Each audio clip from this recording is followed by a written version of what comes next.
Another day, another press briefing. Hi, if you're new here, I'm Lysandra and I watch the press briefings so you don't have to. And yes, I'm on a family trip, but let's get into it. So the press briefing this time started in a really curious way because they were talking about a crime that was committed in Idaho and Ohio, an unaliving of people.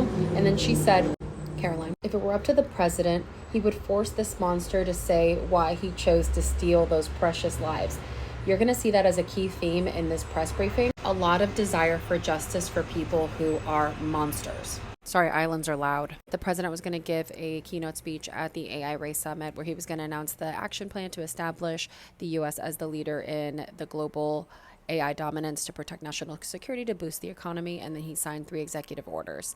He signed 3 trade deals with Indonesia, the Philippines, and Japan, because his negotiating tactics are so amazing. They are opening American markets to products unlike anything before, and they're dropping tariffs for people only if they agree to open their markets to the U.S., and that's his award-winning art of the deal strategy.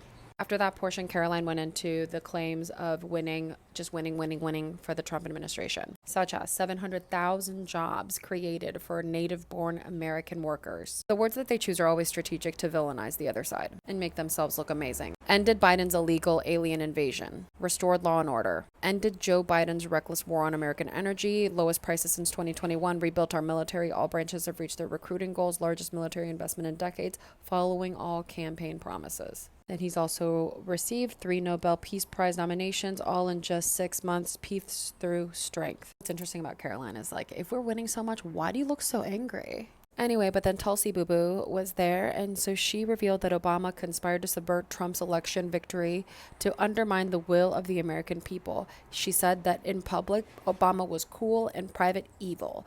And it's the greatest, nefarious, most awful thing that anybody has ever done in government.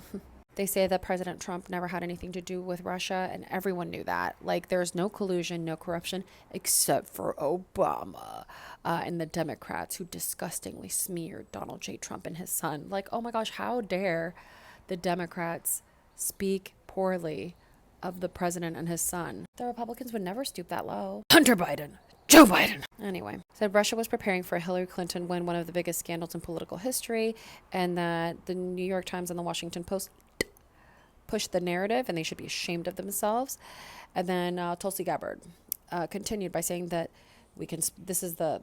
somebody wrote this and they were like, this is a bar, let's use it, because they continued to say, conspire to subvert the will of the American people with a years-long coup. Americans deserve truth, accountability, justice, because they were trying to delegitimize Trump by usurping the will of the American people. Woo. Also, usurp? Okay. Define that word for me. I dare you.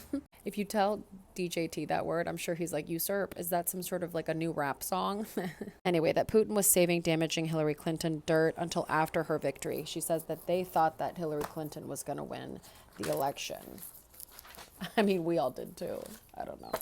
And they were saying that Hillary Clinton was manic and was on tranquilizers. But I'm going to tell you something, that while Tulsi Gabbard was talking, I'm like, oh, I feel like a dude receiving a paragraph long text message. I ain't reading all that. I'm just like, We continue. Obama, somebody was asking if there's criminal implications. And she said, well, leading the manufacturing of this intelligence assessment, I'm leaving the criminal charges to the DOJ. I'm not an attorney.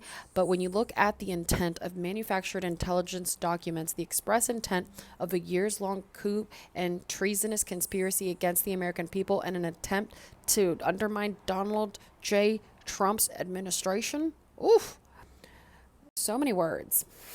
Saying nothing. Then people were asking like, hey, the Senate Intelligence Committee and also other committees have cleared that there was no interference from us, and Marco Rubio was a part of that. To which Tulsi Gabbard said, I'm not asking for you to take my word. You need to practice honest journalism and look at the evidence, and we are just telling the truth. And then somebody was like, well, why didn't President Trump release these during his first term? This isn't his first time being president. And they were like, well, he was like really super busy, like being president. And then someone asked like, hey, if President Obama committed treason, then what's up? And then Karoline was like, President Trump wants everyone to be held accountable. We are doing a disservice by deflecting their culpability on this historic scandal. The Obama one, not the, you know. Uh, the weaponization of justice, his home was raided, and then we should feel bad for President Trump because he's the one who's had, like, who's been attacked, you know? Oh, gosh, I get that. My notifications were on blast yesterday about the Caitlyn stuff. She asked if Tulsi Gabbard was coming out with this stuff just to gain favor with the president after he was like, you suck. Caroline was like, who said that? Who said that? And Caitlyn was like, well, President Trump did. It's on tape. And then she got really angry and then switched the question to somebody else. I'm not going to lie, that was very fun to watch. Somebody asked about the trade deals. If the Japan trade deal is like one of those things that were promised to be by August 1st, the 90 deals in 90 days. And then Caroline was like, well, he's a closer and there's many more countries and we have 25 letters out.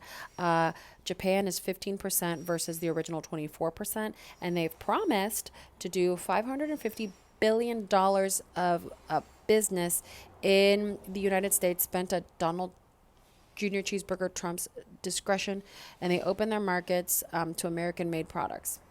And somebody asked, hey, if all of this Obama stuff is true, doesn't he qualify for immunity because of what the Supreme Court decided? What does accountability look like? And then she said, well, I'll leave that to the president.